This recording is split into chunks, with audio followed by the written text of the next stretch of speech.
too young for Randall Cunningham. So I'm gonna let your bum Steelers comment go because y'all whooped us last year and you whooped us good. So I had to take it. Um, I'm jinxing it. Nope, I'm not. I feel like we're gonna be better this year than what people imagine. I feel like Kenny Pickett's gonna be really, really good. I feel like George Pickens is going to have this connection. And I think like we hit home runs with all of our picks. Like Joey Porter Jr. is going to be a beast. And ain't going to be nothing y'all can say. Quick prediction. What's your record at the end of the season? I'm going to go 11-5. There it is. There it is. Wild card, first win in the playoffs. Then we'll get beaten the divisional, but it'll be hard fought, which will springboard us to next year when we might be able to get the Keystone Championship going. And we'll see. Great. And that right there is a great start to the show.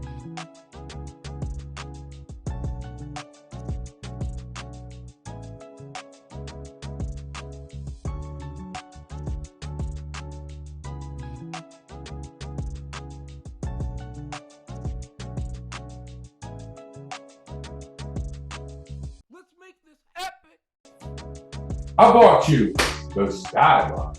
I brought you Michael C's views on Instagram. I brought you Rise Above.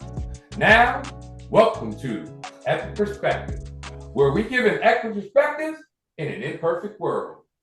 It's me, Michael C, the source of life, over the mic. Let's go to my cast. Let's go to my cast. Let's go to my cast. Well, Daryl T's not here today. Shannon's not here today. And Mama isn't here today. But who I have today is the Queen, the Nubian Queen, Dr. Jaimie Foster. What's good with you, girl? What's good with you, girl? How you doing? Hey there, Michael C. How are you? How are you? Happy last day before August 1st. Oh my gosh. Who are you telling? How are you doing? How are you doing? How are you enjoying your summer? It's been a whirlwind summer. I've transitioned from one school district back home to Harrisburg. I've been home now about 3 weeks. No, I'm lying. Tomorrow technically makes a month. But it's been a great summer. Just came off fabulous vacation with my family in Ocean City. It's getting ready to be NFL. So, like, let's go. You already know. Life is good. Summer's good. And I got about 3 shades darker last week. So, life is fantastic. That's what I like to hear. That's what I like to hear. Y'all remember, hit that like and subscribe button. It's only $3.99. I want to know what's your mindset as the summer's coming to an end as a parent. Mm-hmm. You have a beautiful son, my man Mo. Mm-hmm. He's going into the fourth grade. So what's your mindset as a parent and as an administrator? Now you're getting ready to gear into the beginning of the year. Okay. Let's talk parent first. As a parent, I'm excited to see who he gets as his teacher. We are in a school system where there are not many children of color. And since Morgan started elementary school, he has been either the only one or one of 2 Black boys in the entire class of his grade level. There's typically 3 classrooms of his grade level, and he's usually the only Black boy or one of 2 Black boys. But he's had fantastic teachers who have really poured into him since kindergarten. He went to school during COVID. He did all of first grade online, but social, emotionally, academically, he never skipped a beat. Last year, he had his first foray with having a male teacher, and it was amazing. Like, literally, his teacher could have told him, Morgan, drink the dirty bath water. He'd have been like, in a cup, or in a glass, or in a mug. or just straight from the bathtub? Like what you want me to do? Because I'm gonna do it. Right. And this year for fourth grade, he's in his second year of a tested grade. First year where he'll take science assessment. But I'm just ready for him to really just fly. He had missed school every day. Like he walks around with his yearbook, hugging it because he enjoys school that much. So That's what's super excited to see him mature as he does his last year in the single digits before he turns 10. So just trying to soak it all up. As an administrator, I'm in a new role serving as the school improvement supervisor in my district. It's interesting because I took a step away for a year. So I am seeing growing pains in areas where at one point maybe the district was ready to turn the corner, but for whatever reason, we took several steps backwards. But I'm just ready to really provide the support, all of the guidance, the leadership, the think partnership that I can for schools. My work deals mainly with school leaders. I'll have some interactions with teachers as I supervise and monitor school improvement, but I'm just really excited to see this new shift that's occurring in the Office of Academics that I work for in Harrisburg and how that's going to play out over a year. I feel like it's going to be a heavy lift and we are going to be sweating our tails off and working our tails off. But I believe in the end, we are going to see, the fruits of our labor of a marathon versus in a hamster wheel. There it is. There it is. At the end of the day, as a parent, she's excited. I feel and I can hear the excitement. Yeah. As an administrator, she's also excited. It sounds like she's excited to tackle new things, new projects, new adventure. Mm-hmm. She went back home. So going back home is a little bit different. Yes. You feel a little different when you go back home. It does. Problems when you go back home. You feel like you got to solve those family problems when you go back home. And with that said, I want to marinate on that little home cooking that she just gave us. And we'll be back right after this.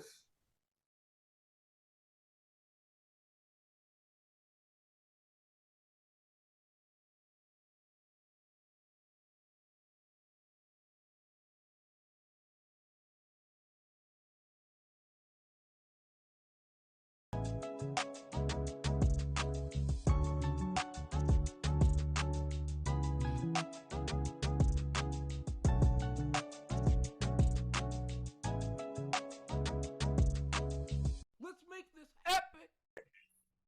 All right, we're back. We're back. You already know who it is. It's Micheal C, the source of life over the mic. You already know who I had to bring today. I had to bring the heat today. I had to bring the queen today. My Nubian queen, Dr. Jaimie Foster. She's talking to us a little bit about the education and how it's the beginning of the year. How she's excited about the beginning of the year and a lot more. I want to know something about what I've seen on the internet. Huh? I'm seeing it more and more on the internet as teachers are starting to get into gear.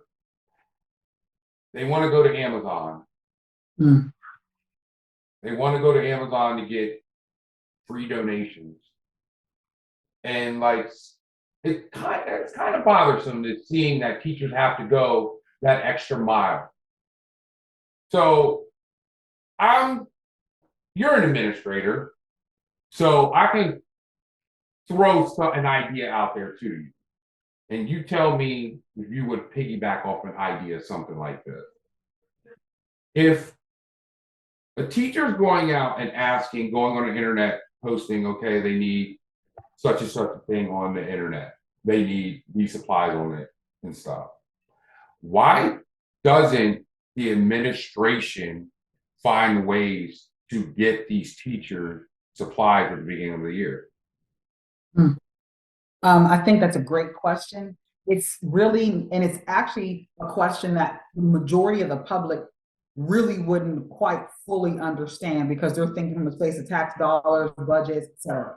So let me just kind of break it down a little bit. Okay. So, state of Pennsylvania, probably not this past year, but year before last, courts struck down the funding formula that they used to fund schools. They found it to be antiquated, they found it to be inequitable, and they found it to be that the places that needed the money the most didn't get it. So, in essence, Harrisburg, Allentown, Reading, Erie, places that may have high levels of students who come from families that are maybe working class or possibly living in poverty, they didn't get the same as what Cumberland Valley, Mechanicsburg, or other school districts where you live in a great area that has lots of malls, big time car dealerships. And I'm not talking Fords, I'm talking Benzes, BMWs, Lexuses. Like all of that goes into what goes into a school system. And Pennsylvania is local. So every little township and municipality has a school system. So you may not have the funds to be able to buy when it comes to what school systems can buy. Like federally, I can't buy food. Federally, I can't buy snacks. Federally, I can't buy gift cards. So there's something that the federal government will not allow a school system to buy because unfortunately, there's probably someone who's ruined it previously. So now these are federal rules around what prohibits that. Okay. And then on top of that, even more, good teachers, they want to ensure that when their children come to school, that their babies get more than just the teaching that comes out of the curriculum. They don't just get English language arts, science, social studies, music, or whatever. No, they want to make sure that if you don't have a meal, when you go home, you got a breakfast snack in this classroom. If you don't have a meal after lunch, you're going to have a lunchtime snack. I want you to have various colored papers. I may want you to have exposure to various types of coloring materials that a school system wouldn't normally supply. Or I might supply it for the art teacher, but I'm not going to supply it for the fourth grade teacher. Now, schools are going to buy folders, they're going to get pencils, they'll get paper, they'll get notebooks, but they don't always have the funds to be able to get other things. And if you don't have a school principal who's creative in how to utilize the budget to be able to get those different things, then it ends up being kind of funky. Like when I was a principal, I had maybe $8,000 in carrier, meaning if I needed to mail something home, I had $8,000 to do that. I literally mailed home one thing all year, the report card. Everything else I sent digitally. So I moved that money around because I talked with my secretary. I had like $6,500 where I could spend money on other things. Now there's certain windows in which we can transfer funds as well. Like I can't transfer money if a teacher needs something right now. I can't transfer any money until October 1st. State law. So there is a time that you can move. Yes, there's certain times of the year. Like can't spend any money, can't move any, or I can spend money, but I can't move any money after April 15th. So yeah, tax season, of course. Yeah, I get that. Yeah, well, and that's also the closing of budgets because school districts are revving up for the following year's budget to get spent. Okay. So here's it's a real quirky thing. Here's an idea then. I want to throw it to you then. Okay. Why doesn't like someone go up to a trucking company or a trucking service, deal with like, let's say Dollar General, and you come to a thing of saying, okay, we're going to get a tractor trailer worth of supplies. We're going to take it to a certain location and we're going to put it out there to the public from, let's say, 9 to 2. We're going to spread it by the greatest thing ever, word of mouth, Facebook, social media. And you put it out there and you're going to, and if that hits like a wildfire and it goes off, how is that not going to work for other school districts where you're now you're able to go to the community, you're hitting trucking companies. Mhm. It can be the mom and pop trucking company. It doesn't have to be Amazon. It doesn't have to. It can be a trucking company that can just, okay, we can, like a U-Haul truck type of size. It can be something like Mhm. that little and then become bigger. That's actually a great idea. And that sort of kind of happens when lots of organizations either host back to school drives, community days, things of that nature. Like my illustrious sorority, Delta Sigma Theta Sorority Incorporated, is hosting a community day specifically for Harrisburg School District this Saturday, August 5th. It's backpacks, it's school Y'all hear it. supplies. Y'all hear it. Y'all hear it. Y'all heard the date. Repeat it again. Saturday, August 5th, in the parking lot of John Harris campus from 10 a.m. to 2 p.m., the illustrious ladies of Delta Sigma Theta Sorority Incorporated Harrisburg Alumni Chapter are hosting a community day. And we do it, and so do other organizations. I know of other churches who do it. I know of other sororities and fraternities and community organizations who do it. School systems sometimes cannot because it would be considered quid quo pro. So kind of you wash my hands, I'll wash yours, that type of thing. But why don't we go? Why did they go toward? I know you know someone that owns some sort of trucking company. I know you Absolutely. know someone that owns like that within even with sororities and fraternities. That networking so beautiful that that could actually be organized within 3-4 snaps of a finger. Indeed. Some of it does, others of it does, because I'm going to be really honest with you. Lots of times people tell school districts no. Our parents have so much more power than they realize. If our parents would gather that community base and space and just kind of put it out there when they grocery shop, I'm not grocery shopping at the 29th Street Klein Village Giant unless you're doing some sort of community, whatever. I'm going to Union Deposit. And I say that because grocery stores are franchised.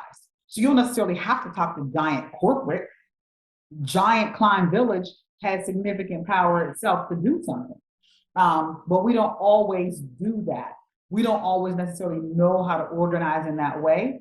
And lots of times for school districts, because we service Black and brown children, children in poverty most often, they tell us no, because they assume that our families may or may not know what to do with the materials, or they don't go to school, they don't know the materials anyway, because you'd be surprised to see what happens in a Cumberland Valley. If you ever on Carlisle Pike and you're seeing these back to school events and whatever, it's those families over there are set and they have the funds to be able to buy their child a book bag, pencils, A, B, and C. Like inequity it runs deep. It definitely does. It runs deep. When you really look at something like that, the equity of it, it's just like to the point that you have to say to yourself, like, it's sad, but you almost gonna have to find, like, it's almost like, you gotta now have to really have to now have to find another way. Like I gotta I have to create a back door through a mouse hole. Yeah. That's Over time, it's got to be organized. You know, the loopholes and the various things in regards to how we can spend federal funds and state funds, and we can buy them on. You know, things like that. That's kind of what happened with Pennsylvania. If you've kept up in the news, there has not been a budget passed yet. That's coming, but there hasn't been yet because Governor Shapiro really wants to see the poorest places get a bigger stake of the pie. And sometimes more affluent communities don't want to see that because now that means I have just as much buying power as you do. Yeah. I have just as much nickel and a dime as you do. And that's not always cool. That's not always set. It's comfortable if I can stay in my little box. And I mean, that's how people are. A lot of people don't like to get out that comfort zone. And when you don't get out the comfort zone, you're just going to be stagnant for the rest of your life. Yes. I mean, I get that. I definitely get that. And I look at it. And it's also as if, like, it hurts teachers, especially the ones that really care, Yeah. But when it gets down to it, like we as a community have to even fight for the teachers now too. Yes. Like you just said, like the parents have a lot of power. Remember back in our day, the parents had the power, but the power was given to the teacher because the parents gave that power to the teacher. You don't see that. I think there's a lot of things you can look at in that sense. But with that being said, I want to marinate on that. We got an interesting one right now with Dr. Foster. And we're going to talk about a little bit more right after this. Go on YouTube and hit that like and subscribe button. It's only $3.99. $3.99. Are you only on YouTube? Nope. Spotify? Yep. Google Podcast? Absolutely. Anchor? Yep. So you're on many platforms. Correct. So how do we find you? All you have to do is search the Skybox.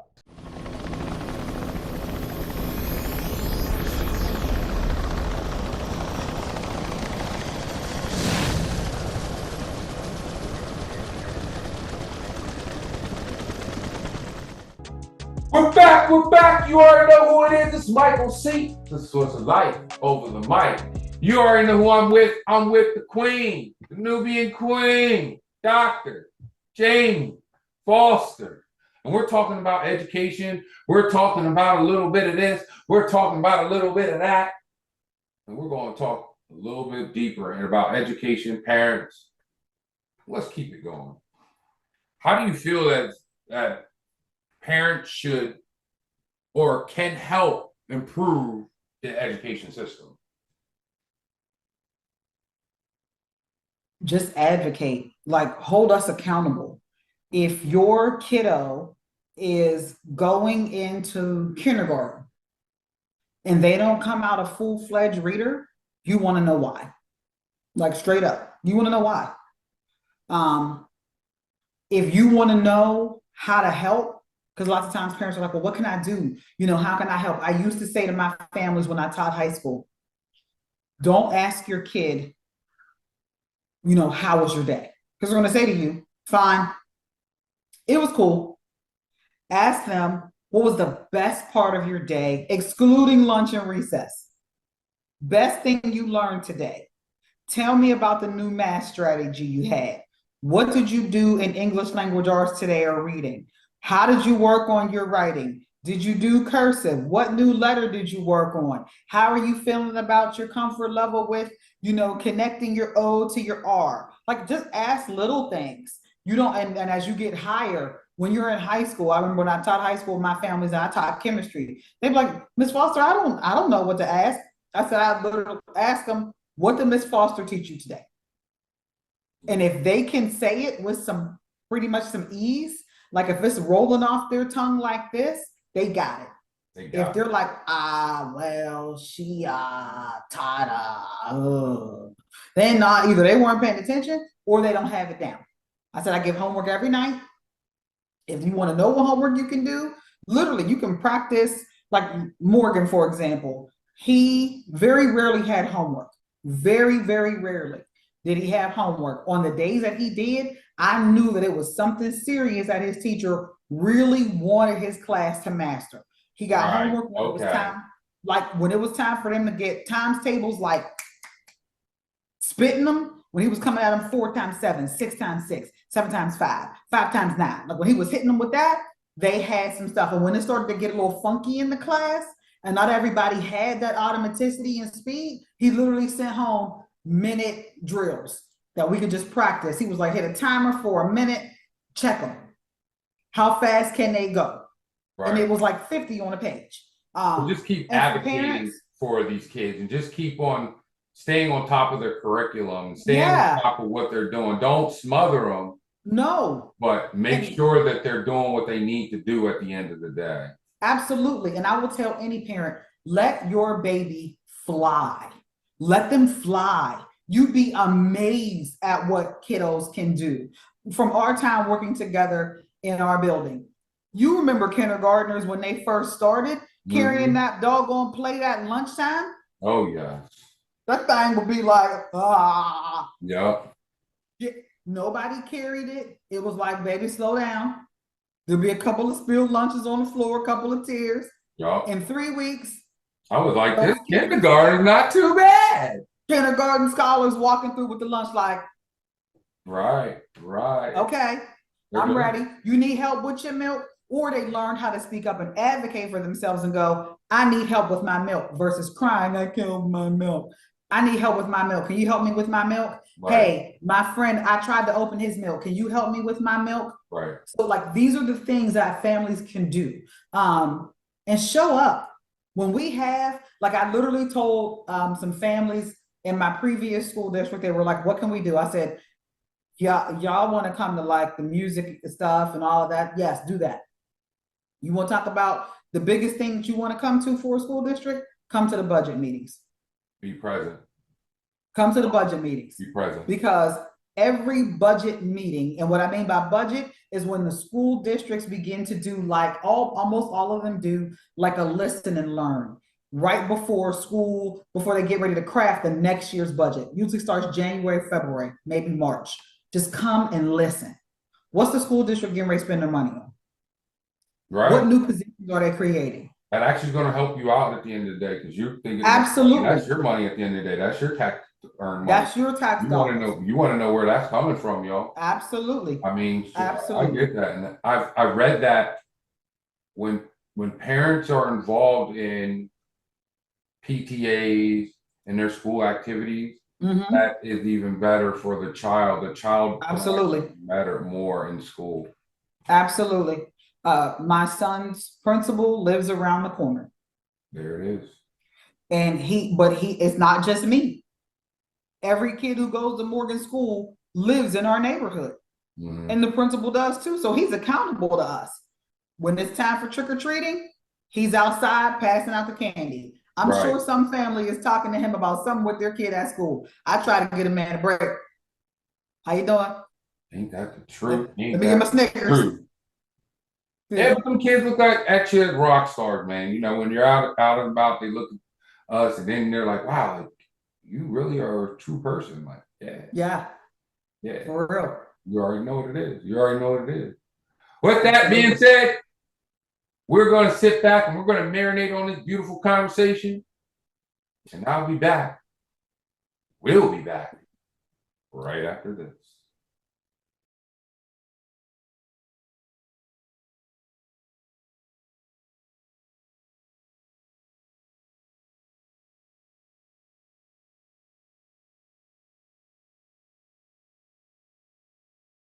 We're back. We're back. You already know who it is. It's Micheal C, the source of light over the mic. I'm with the Nubian Queen. Dr. Jaimie Foster. Well, got any shout outs? Let me shout out my 25 line sisters, the hardest 26, spring 23, Harrisburg Alumni Chapter, Delta Sigma Theta Sorority Incorporated, here all day long, hit you with going right here on the screen. Definitely got to shout out my son, Morgan O'Neill Foster, the joy of my life. All shouts out and all blessings to my Lord and Savior Christ, who takes care of me every day in spite of my craziness. Shout out to my family, whether that's those by blood and those in love. Shout out to me, trying to rock this thing called life. Shout out to Micheal C, who for whatever reason keeps trying to bring me back, and I fall for the stuff, do all the amazing podcasts and all the awesomeness that you do. And just shout out to everybody out here who's just living. You're just trying to live your best life every day, unapologetic, being your best self. Shout out to you for joining us today. Really appreciate it. I love it. I love it. She says, shout out to me. Yeah, you know what? Shout out to me. Shout out to you, Dr. Jaimie Foster. I appreciate it. You're more than a blessing. More than amazing, more than a blessing. You're just about my everything, except for my love. You know, my love is my everything. Absolutely. My Nico is my everything. My Lord and Savior is my everything. My Skyboxxers, you guys are my everything too. You know what I'm saying? I'm gonna take it when it comes to it. Mamba, you already know what it is. Daryl, you already know what it is. Jaimie, you already know what it is. But with that being said, if you have any thoughts, questions, or concerns, email me at the number one skybox at gmail.com. It's Dr. Jaimie Foster. It's me, Micheal C., the source of life over the mic. Later episodes will be the Mamba, will be Daryl, will be the Shannon. Like she said, be kind and love. But at the end of the day, you already know what to do. Let's make it happen.